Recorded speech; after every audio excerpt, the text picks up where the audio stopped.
Welcome to the Wheel With It podcast with your host, Devin Wieters. We're a community that is committed to celebrating diversity and inclusion, providing and promoting disability education and awareness, and having fun too. Remember to rate and review the podcast and enjoy the show.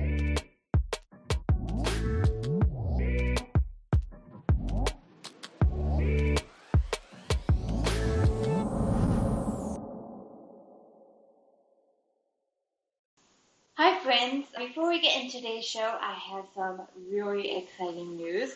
I am an Amazon affiliate, and basically what that means is I have my own little Amazon shop, and I get a small commission every time you guys click on the links of the products I've selected, or buy them as well. If you buy them, I get a commission as well. If you want to help me out, which I would greatly appreciate it, you can go to realwithit.com/stuffwelove. Again, that's realwithit.com/stuffwelove, and just click on all those little links there, and you'll be helping me out a great deal. Thanks, guys. Hello. Welcome to another episode of Real With It. Today we have Terry Tucker. He's done a little bit of everything. Security consultant, SWAT negotiator, narcotics investigator. This guy has done a lot, and he is a cancer survivor, and he's just awesome. He was just really nice and really awesome. So I think you guys are really going to love this interview. Enjoy the show with Terry.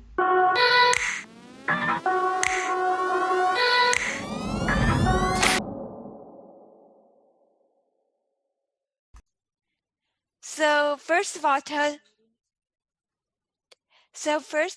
us about yourself, and then we'll go from there.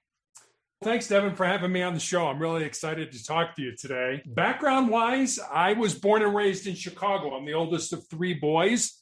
You can't tell this from my voice, but I am 6'8" tall, and I played college basketball at a military school in Charleston, South Carolina called the Citadel. And after I graduated, I moved home to find a job. I was actually the first person in my family to graduate from college. Fortunately, I was able to find the first job in the corporate headquarters of Wendy's International, the hamburger chain, in their marketing department. But unfortunately, I ended up living with my parents for the next 3.5 years as I helped my mom care for my grandmother and my father, who were both dying of different forms of cancer. In my professional career, as I mentioned, I was in the marketing department with Wendy's. I was then a hospital administrator, a customer service manager.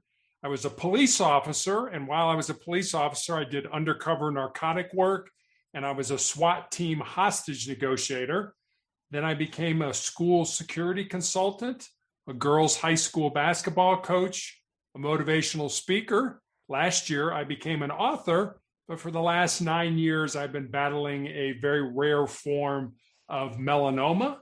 And then finally, my wife and I have been married for 28 years.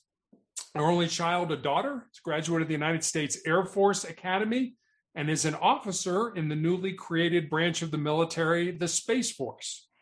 So I should have asked you, is there anything you don't do? Because that's quite the resume. So before we get to the diagnosis part of it, I have to ask, now that you said Space Force, how does your daughter like working in the Space Force? Is it cool? Is it not so cool? Yeah, she enjoys it. She's really in on the ground floor of a new branch of the military. So there's a little bit of a growing pains there where they're trying to figure things out and that, but for the most part, it's very exciting, and she gets to do a lot of neat things that she cannot tell me about, or tell my wife about. It's all top secret. So it's really funny. And her fiance is a pilot with the Air Force. They met at the Air Force Academy, and he flies a top secret airplane. So nobody can talk about what they do at work. So fortunately, they both have top secret clearance. So they're going to be able to talk to each other about it. But in terms of mom and dad, no, we're out in the cold. Oh, yeah. Maybe one day when she can tell you, like we can have her on the podcast and she can tell us all about it because I think that's fascinating, honestly. I'm a huge space nerd, so any chance I get to learn about space is fascinating to me. It is. We're extremely proud of her, and she overcame a lot of challenges in terms of learning disabilities and that. And, when you watch your child grab their diploma, walk across the stage and shake hands with the president of the United States, you're like, yeah, it's a pretty good day. Yeah, that's a pretty good day, shaking hands with the president of the United States. So you mentioned that you've been diagnosed with cancer. I'm sorry to hear that. Tell us about the diagnosis process and all that. Sure. So I was a girls' high school basketball coach, as I mentioned, and I had a callus that broke open on the bottom of my foot, right below my third toe. And being a coach, you're on your feet a lot. So initially, I didn't give it a lot of pause. But after a couple of weeks, when it didn't heal, I went to see a podiatrist, a foot doctor friend of mine, and he took an X-ray and he said, "I think you have a little cyst in here, and I can cut it out." And he did, and he showed it to me. It was just a little gelatin sac with some white fat in it. No blood, no dark spots, nothing to give anybody any concern. But he sent it off to pathology. And then 2 weeks later, he called me. And as I said, he was a friend. And the more difficulty he was having describing what was going on, obviously, the more frightened I was becoming, until he just really laid it out there. He said, "Terry, I've been a doctor for 25 years, and I have never seen this form of cancer. You have a very rare form of melanoma, which we all think of as a skin disease. You're out in the sun too much or something like that. But there's a rarer form of that disease, which is what I have, that appears on the bottom of the feet or the palms of the hands.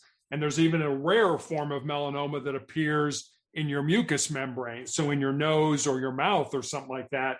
So he said, "I think you should go to MD Anderson Cancer Center in Houston and be treated." And so I did.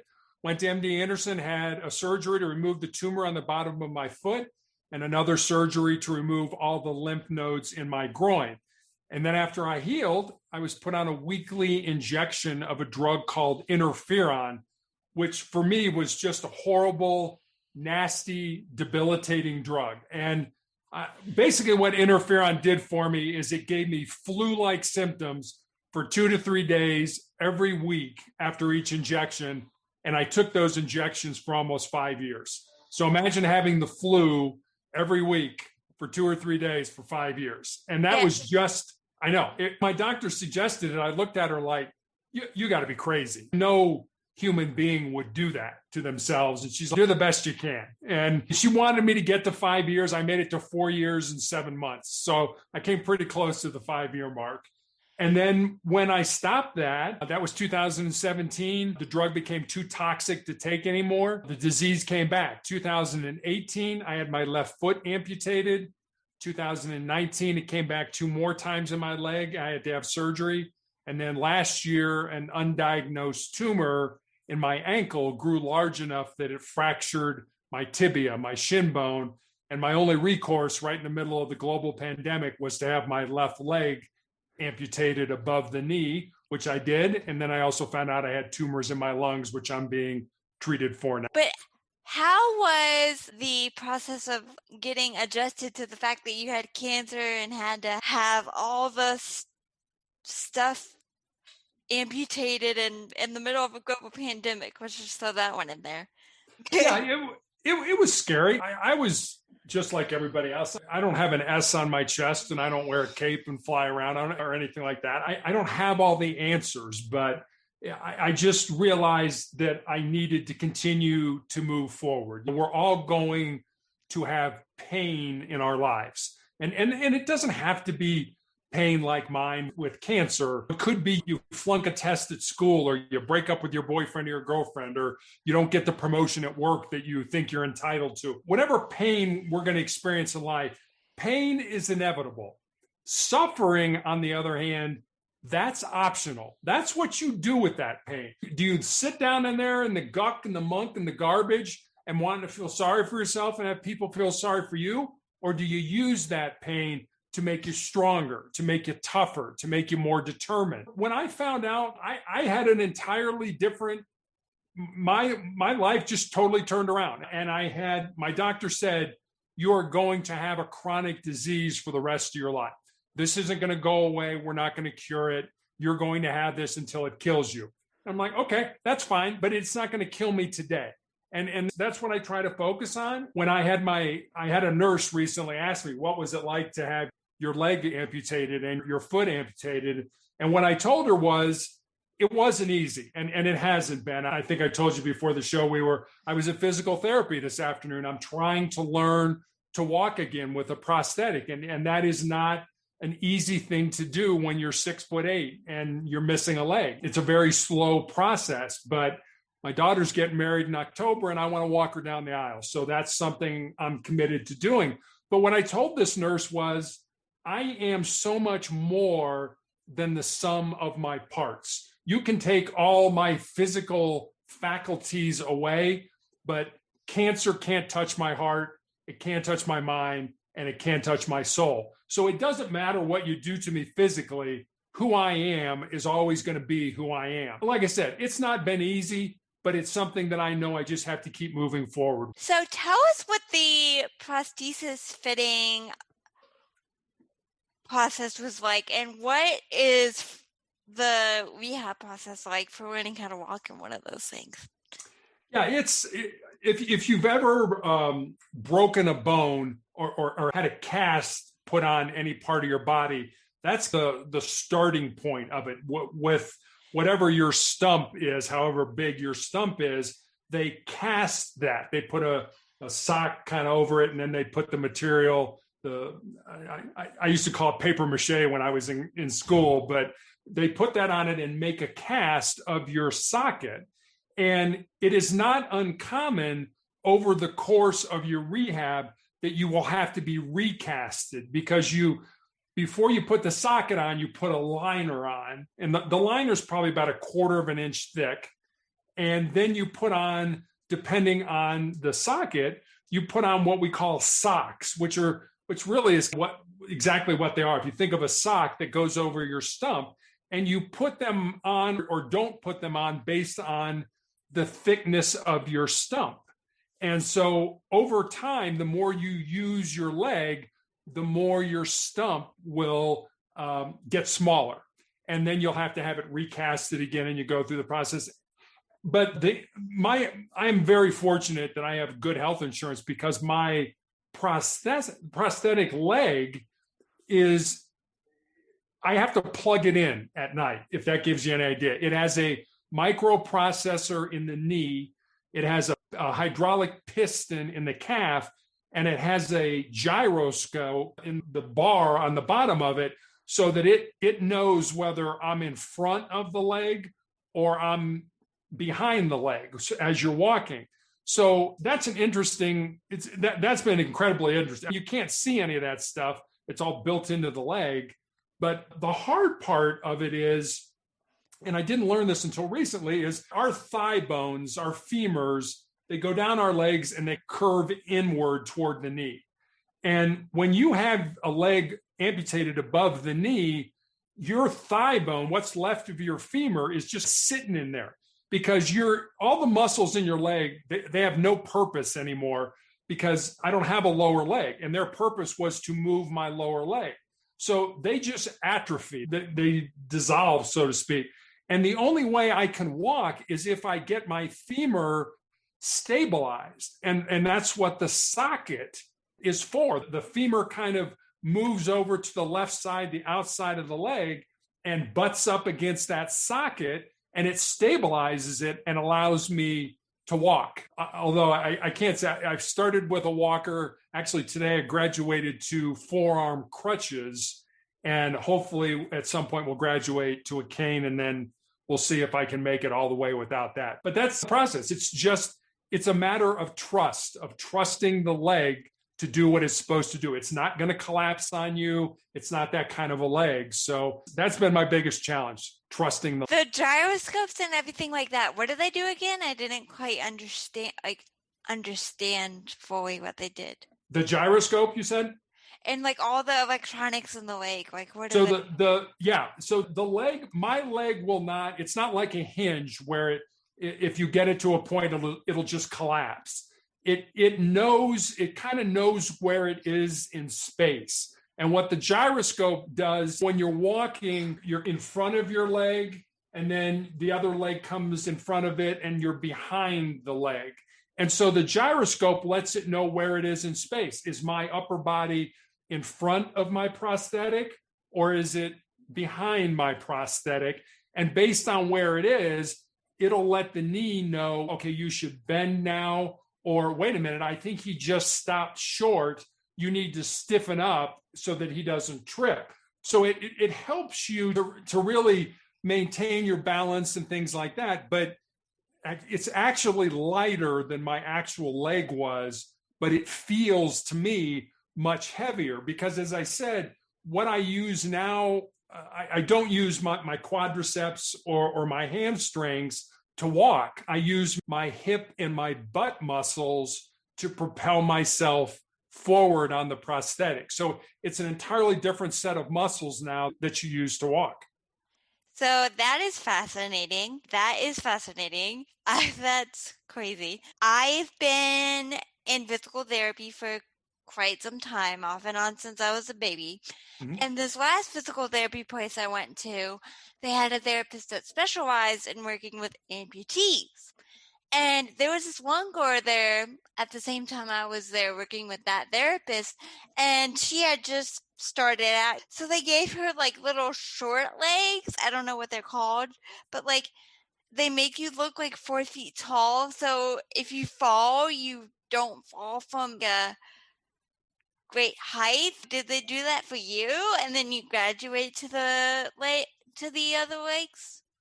No, they didn't. And that's, the taller you are, the harder it is to learn to walk again. So being 6'8" usually has been my whole life an advantage, is now a disadvantage for me. And what I was told was that 50% of amputees that are above the knee amputation never even try to walk again. It's too painful. It's too uncomfortable. They don't have the strength in their hip and their back to do it. So right out of the gate, half the people don't even make it. And then the odds get lower as you get older. And I did not get a small leg. They gave me a leg that roughly matched my other leg, and they tweak it from time to time. I have to go in, and you have to have the same shoe because you have to have the same heel and sole height, because even a fraction of an inch or a quarter of an inch will throw off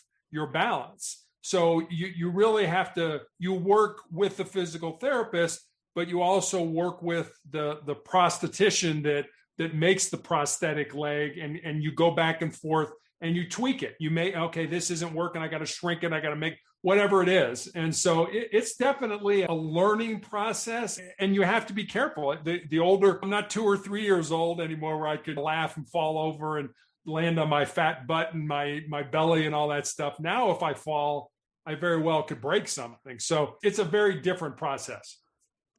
Yeah, wow. I'm surprised like they didn't give you any kind of training legs or something, because yeah, they don't. You go right into it. It's like throwing you in the deep end.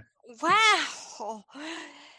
Because my therapy place had training legs, like where they put those on you just to give you the feel for walking in them. Uh-huh. And then when you got your actual legs, it would be easier, but I guess not for you. I thought that was a protocol now, but I guess it was just that place. Yeah, you train with the leg that you're going to eventually walk with. And that, like I said, they will make adjustments as you go. And as things shrink or they need to add things or this is, and part of it is learning that, oh, that hurts. If I walk that, it hurts and it hurts here. And they can make adjustments, especially if you think the whole socket really butts up against my groin and my rear end and all that kind of stuff. So sometimes it's pinching in areas where it's very painful. And so they have to go in and make adjustments on it. And once you get that where it's comfortable, then you can start the process. But it is amazing one of the techniques that they use for you is they will put 2 scales down on the ground and they'll cover up the numbers on them. And then they'll ask you to step on one with your good leg and step on the other one with your prosthetic leg. And then they'll take the numbers or the towel away, and you'll realize that you're still putting the majority of your weight on your good leg. And that's just going to wear your good leg down. And you've got this prosthetic and they want you to use it. So it's a matter of adjusting your weight so that you're even on both scales. And that just takes some time and some getting used to. So how have you, through all that you've been through, how have you been able to stay positive? So over the past 9 years, I have developed what I call my 4 truths. And these are just things that I've learned over these 9 years that I use to make decisions in my life, whether it's therapy or what kind of projects to get involved in and things like that. And I'll give them to you. I have them on a Post-it note. They're sitting here on my desk. I see them multiple times every day, and they're just one sentence. And I think they just help me in my life. So the first one is, you need to control your mind or your mind will control you. Your mind knows your fears. It knows your vulnerabilities. It knows your weaknesses. Just like your friend who went skydiving, you would never do that. But if you did, your brain would immediately kick in and be like, well, Devin, you shouldn't do that because the plane might crash or your parachute may not open. Or here's all the reasons of the things that could go wrong. If you really want to skydive, you've got to flip that switch in your mind and be like, no, okay, that's a negative thought. I've got to put something positive in there. If you think about it, our minds can hold one thought at a time. Why would you make that a negative thought? So that's number one. Number 2 is we all need to embrace the pain and the difficulty that we experience in life and use that pain and difficulty to make us stronger, to make us more determined. So that's a matter of, instead of running from pain, our brains are hardwired to avoid pain and discomfort and to seek pleasure. So when you have pain, your brain wants to get away from it. Get away. We don't want that. And some people take that to an extreme. They medicate themselves. They take drugs. They take alcohol. They engage in promiscuous behavior. They do all kinds of things. What I'm saying is, instead of running from it, embrace it. Take it inside. Burn it as fuel. Use it as energy to make you stronger, to make you tougher, to make you more determined. So that's number 2. Number 3 is more of a legacy kind of truth. And number 3 is this: what you leave behind is what you weave in the hearts of other people. So I always ask people to fast forward about, what are people going to say about you at your funeral? Would your ancestors be proud of the life that you have lived? So that's number 3. And then number 4 is pretty self-explanatory. As long as you don't quit, you can never be defeated. Someday my pain is going to end. It may end through surgery. It may end through medication. Quite frankly, it may end when I die. But if I quit, if I give up, or if I give in to that pain, then I will have pain for the rest of my life. So I just choose to continue to move forward with these 4 truths. And the other thing I use is what I call the 3 Fs, which are faith, family, and friends. So you put all that together, and that's what's gotten me through these last 9 years. That's awesome. That's really good. Tell us what you're doing now to share your story and inspire other people. So last year, when I was healing between April, when I had my leg amputated, and June of 2020, when I started the chemotherapy for the tumors in my lungs, I ended up writing the book is called Sustainable Excellence: The 10 Principles to Leading Your Uncommon and Extraordinary Life. And that was really a book that was born out of 2 conversations I had. One was with a former player of mine who had moved to Colorado, where my wife and I live. And we had dinner with her and her fiance. And I said to her one night, I'm really excited that you're living close to us and I can watch you find and live your purpose.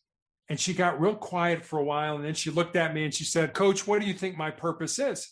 I said, I have no idea what your purpose is, but that's what your life should be about. finding the reason you were put on this earth and then living that purpose. So that was one conversation.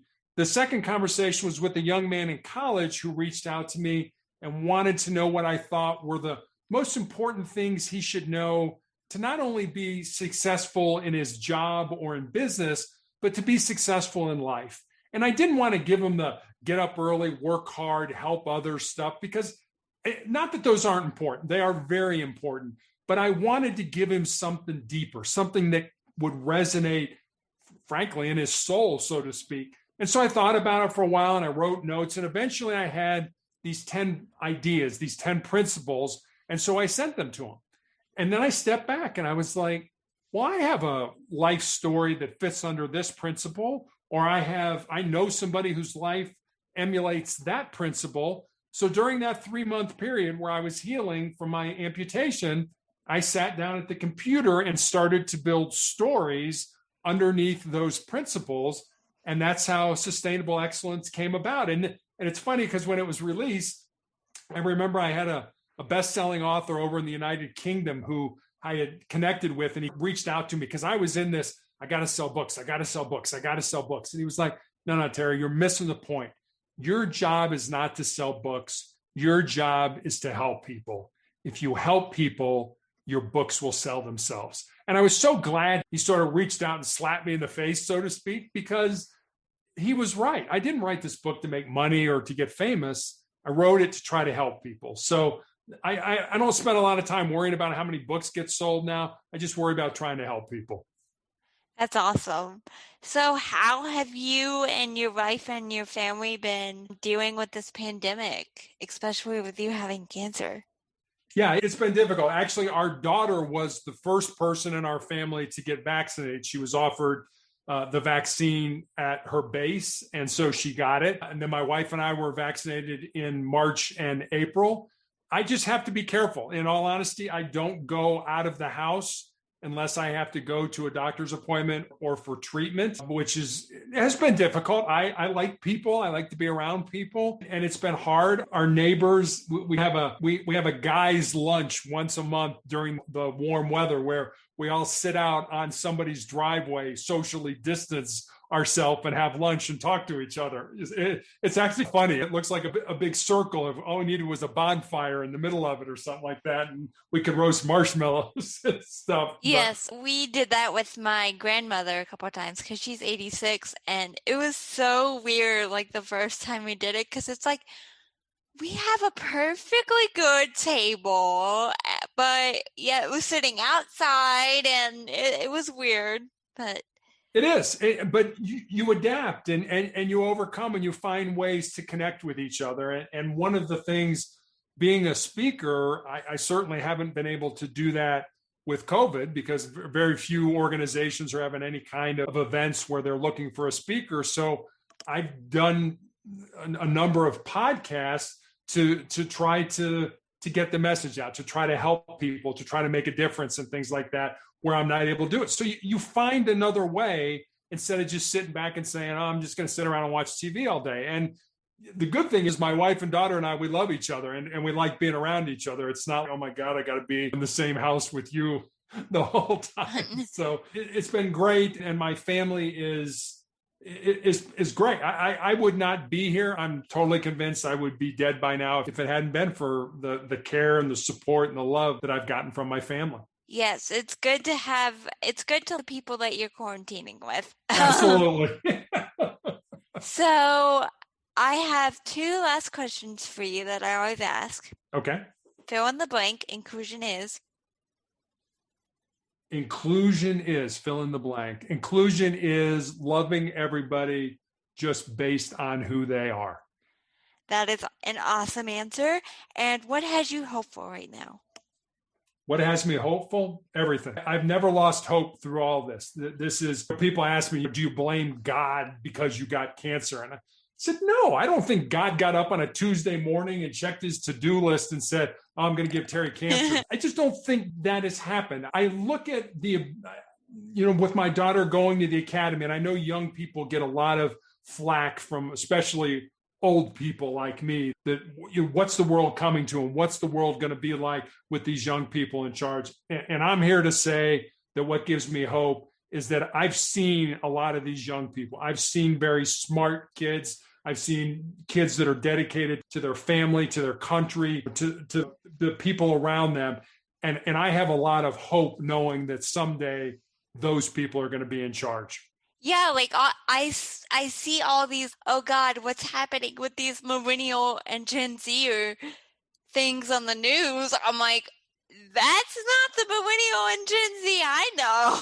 Exactly. I've always said that you look at the media every night, and if you looked at the media, you would think that we are incredibly divided. And what I believe and what I've seen is that I believe that 80% of this country are hardworking, good, decent, honest, loving people that want the best for their family, their community, and their country. And then you've got the 10% of the people on the left and the 10% of the people on the right.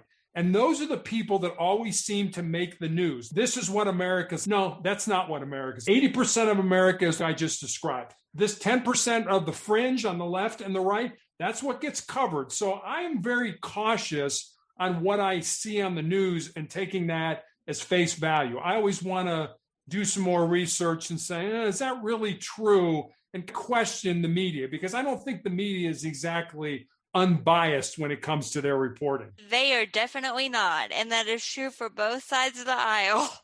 It is. You're absolutely right. Left side and right side. I totally agree with you. So where can people find your book, find you on social media, all that? So the book itself, Sustainable Excellence, you can get pretty much anywhere you can get a book online. You can get it at Amazon. You can get it at barnesandnoble.com, Apple iBooks, things like that. In terms of finding me, I have a blog. I do a daily thought for the day. I put up a Monday morning motivational message. Periodically throughout the week, I'll put on videos and stories and things like that. But I realize people's time is at a premium. So the videos, the stories and things like that, they're always short. But if you need a quick shot of inspiration or motivation, my blog is Motivational Check. So you can either send me a note there. You can get to my social media accounts through that. You can actually buy the book on Amazon through that. So motivationalcheck.com will get you to me. That is awesome. Thank you so much for being here, Terry. And we will see you guys next episode. Bye, guys.